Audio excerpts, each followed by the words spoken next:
Hello students. So today we are going to start with the living world.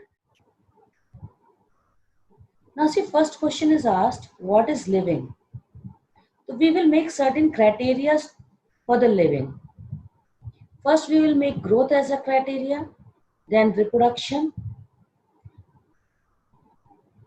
then your ability to sense environment. So these are the few characteristics which will be exhibited by the living organism. So we will study one by one. So growth. See, all living organisms grow. And twin characteristics of the growth are increase in number and increase in mass. If you know, in the plants, the growth will be continuous throughout their life. And why it is possible? Because of the apical meristem.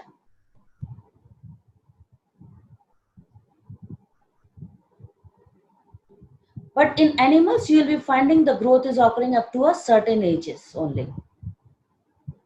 The next question area, in majority of the higher animals and plants, growth and reproduction are mutually exclusive event.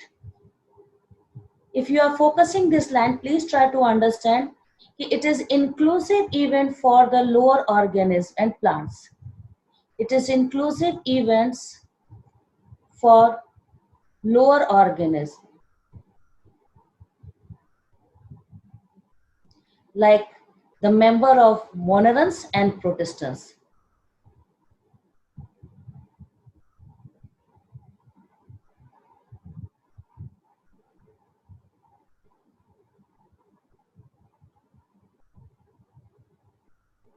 So now see one next point. Non-living organisms also grow, but they are showing the growth by the extrinsic method. Non-living object grows by accumulation of material on the surface, and living organism shows growth by the inside. So differences you can make it.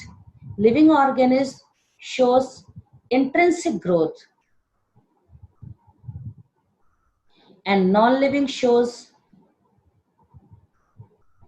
extrinsic growth. So you cannot take a defining property that growth is a defining property of living organism. This is very important question area. And main thing is this, see one thing, dead organism does not grow. So from the growth question areas are, who are the twin characteristics of growth? Once again, see, these are the twin characteristics of growth, increase in mass and increase in number. Then in which organism it is an inclusive event? It is inclusive event for the lower organism and it is exclusive event for higher organism. Living organism shows which type of growth? Intrinsic growth. Non-living shows extrinsic growth and dead organism does not grow. So you cannot take it as a defining property of living organism. Now reproduction is a characteristic of living organism. Few examples we have to remember. For example, fungus reproduce by making asexual spores. Yeast and hydra reproduce by budding. Planaria flatworm will reproduce by true regeneration. Please, these are the examples, learn it. Fungus, filamentous algae and protonema of moss, they are showing only one method of reproduction, that is fragmentation. So this is the fourth point. Now see, in case of the unicellular organisms like bacteria and algae, reproduction is synonym with growth. But we have noticed that in many organisms which do not reproduce, for example, your mule and sterile worker bees and infertile human couples are also there. So reproduction cannot be all inclusive. You are saying it's a defining, but it is not all inclusive. It cannot include all. It cannot include all living organisms.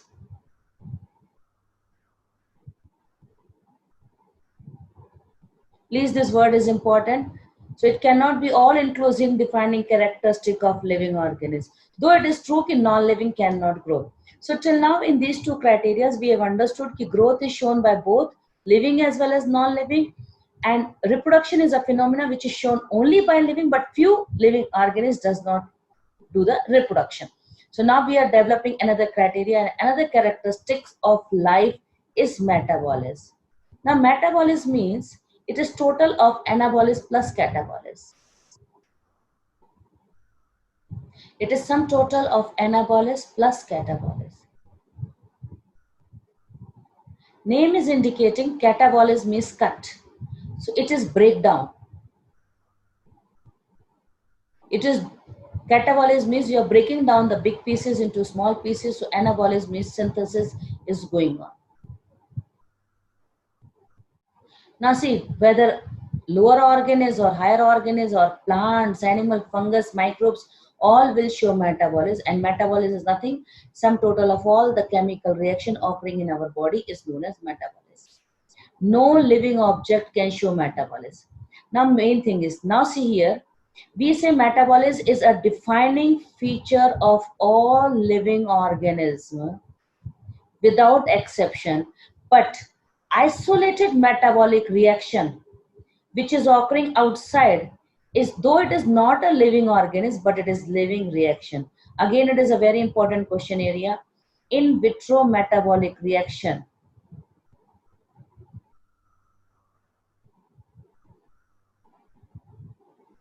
is considered as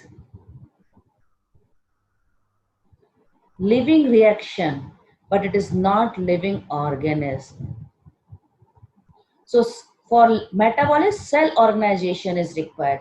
So cell organization is a defining feature of life form. Now, next question. They will ask, what is the most obvious and technically complicated feature? The most obvious and technically complicated feature is consciousness. So consciousness is your most obvious and technically feature of all living organisms. Now see one thing, photoperiod affects reproduction in seasonal breeders, both plants and animals. This is again the very important statement area. Please learn it. All organisms are aware of their surroundings, but one organism is self-conscious also. The human being is self-conscious. This is a property for human only. If they ask the question, self-conscious is shown by all, then you will say no, it is a feature of only human being. Human being is only showing the self-consciousness. So consciousness is a defining property of living organism. So you have to remember who is defining feature of life form, who is a defining property of living organism, and who is a defining feature of the life. Now see here, we say properties of tissues are not because they are present of the cells, it arises as a result of interaction among the cells. For this you try to understand right now whatever I am trying to convey you, I think so my body parts are helping me. My brain is giving me command what I should speak. My tongue is doing the movement and vocal cord is producing the sound. So I can't say that my brain is only able to give the command. If he is able to give the command, if suppose tongue does not move, I think so I'll not be able to perform properly. The same way we will not say properties of tissue are not present in the cells. It is not present in the cell. It arises as a result of interaction among the cells. It is very, very important.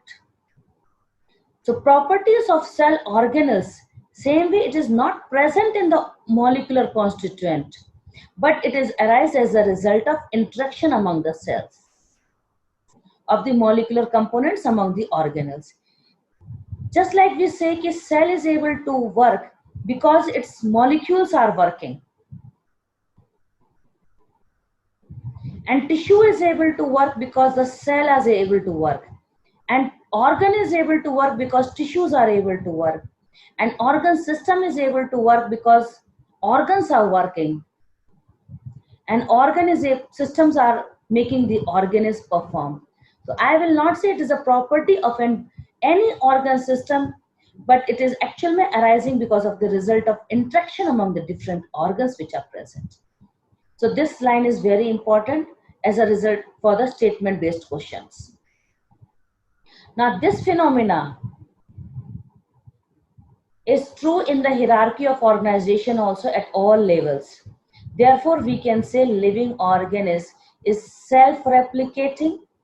We are able to replicate self. Why? Because of the DNA, replication phenomena, evolving and self-regulating interactive system, which is capable to respond to the external stimuli. So this line are very important. Please, according to the need point. Hello students. So today we are going to start with the living world, the first chapter of your 11th class, introduction chapter. Now see, first question is asked, what is living? So we will make certain criteria for the living. First we will make growth as a criteria, then reproduction, then your ability to sense environment. So these are the few characteristics which will be exhibited by the living organism. So we will study one by one. So growth. See, all living organisms grow. And twin characteristics of the growth are increase in number and increase in mass. This is again question area. If they ask what are the twin characteristics of growth, your answer will go increase in mass and increase in number. Now see next. If you know in the plants, the growth will be continuous throughout their life. And why it is possible? Because of the apical meristem.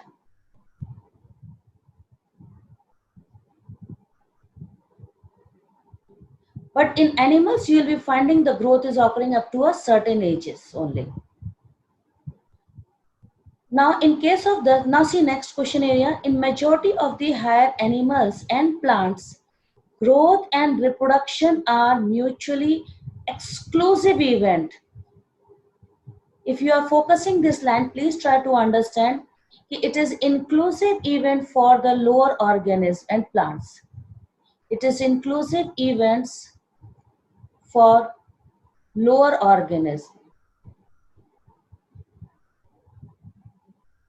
like the member of monerans and protistans.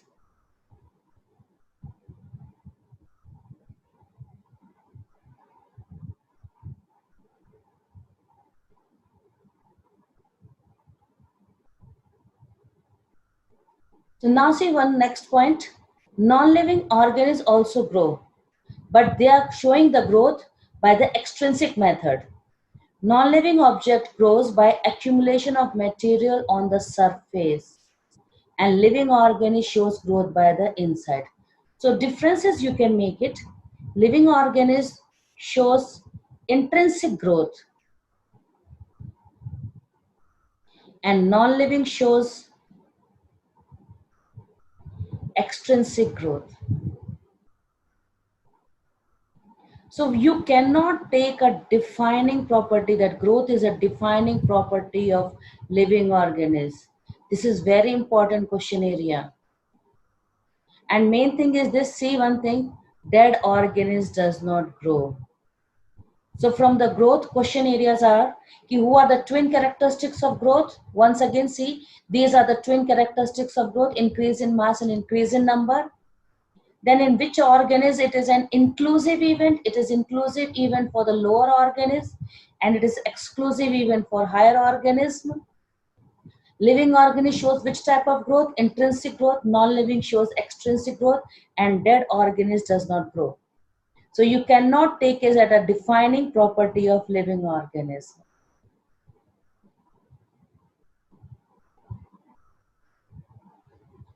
So growth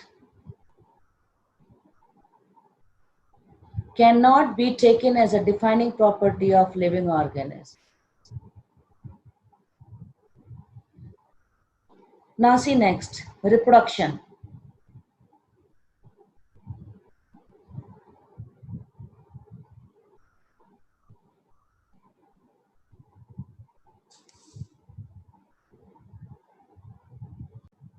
Now reproduction is a characteristic of living organisms. Few examples we have to remember. For example, fungus reproduce by making asexual spores. Yeast and hydra reproduce by budding. Planaria flatworm will reproduce by true regeneration. Please, these are the examples, learn it. Fungus, fragmentation also, fungus will also show fragmentation. Yeast and hydra is doing budding. And planaria is showing true regeneration. Fungus, Filamentous algae and Protonema of moss, they are showing only one method of reproduction, that is fragmentation. So this is the fourth point. Now see, in case of the unicellular organisms like bacteria and algae, reproduction is synonym with growth.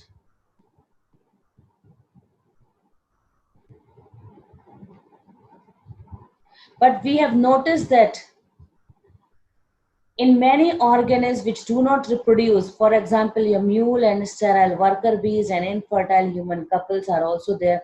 So reproduction cannot be all inclusive.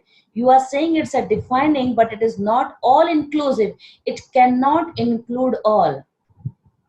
It cannot include all living organisms.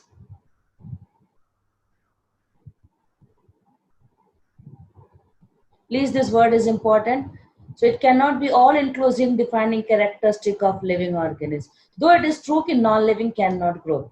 So till now in these two criteria, we have understood that growth is shown by both living as well as non-living, and reproduction is a phenomenon which is shown only by living, but few living organisms does not do the reproduction. So now we are developing another criteria, and another characteristics of life is metabolism.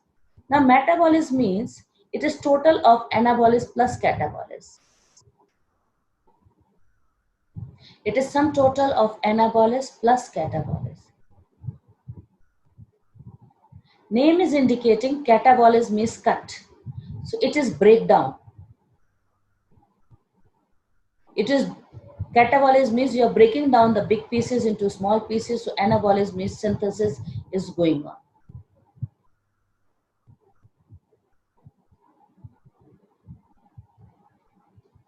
Now see, whether lower organisms or higher organisms or plants, animal, fungus, microbes, all will show metabolism, and metabolism is nothing. Sum total of all the chemical reaction occurring in our body is known as metabolism.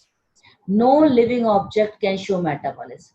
Now main thing is, now see here, we say metabolism is a defining feature of all living organisms without exception, but isolated metabolic reaction which is occurring outside is, though it is not a living organism, but it is living reaction. Again, it is a very important question area.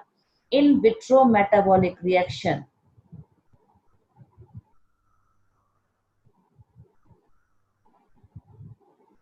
is considered as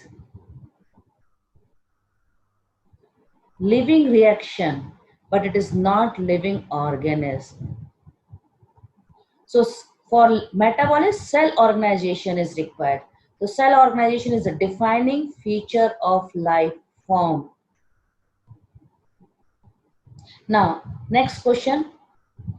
They will ask, what is the most obvious and technically complicated feature? The most obvious and technically complicated feature is consciousness. So consciousness is your most obvious and technically feature of all living organisms. Now see one thing, photoperiod affects reproduction in seasonal breeders, both plants and animals. This is again the very important statement area. Please learn it. All organisms are aware of their surroundings, but one organism is self-conscious also. The human being is self-conscious. This is a property for human only. If they ask the question, self-conscious is shown by all, then you will say no, it is a feature of only human being. Human being is only showing the self-consciousness. So consciousness is a defining property of living organism. So you have to remember who is defining feature of life form, who is a defining property of living organism, and who is a defining feature of the life. Now see here, we say properties of tissues are not because they are present of the cells, it arises as a result of interaction among the cells. For this, you try to understand right now whatever I'm trying to convey you. I think so my body parts are helping me. My brain is giving me command what I should speak. My tongue is doing the movement and vocal cord is producing the sound. So I can't say that my brain is only able to give the command. If he is able to give the command, if suppose tongue does not move, I think so I'll not be able to perform properly. The same way we will not say properties of tissue are not present in the cells. It is not present in the cell. It arises as a result of interaction among the cells. It is very, very important. So properties of cell organelles, same way it is not present in the molecular constituent, but it is arise as a result of interaction among the cells of the molecular components among the organelles. Just like we say that cell is able to work because its molecules are working, and tissue is able to work because the cell is able to work, and organ is able to work because tissues are able to work, and organ system is able to work because organs are working, and systems are making the organism perform. So I will not say it is a property of any organ system, but it is actually arising because of the result of interaction among the different organs which are present. So this line is very important as a result for the statement based questions. Now this phenomena is true in the hierarchy of organization also at all levels. Therefore, we can say living organism is self-replicating. We are able to replicate self. Why? Because of the DNA, replication phenomena, evolving, and self-regulating interactive system, which is capable to respond to the external stimuli.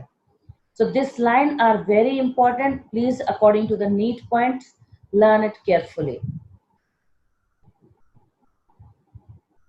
Now say diversity in the living world.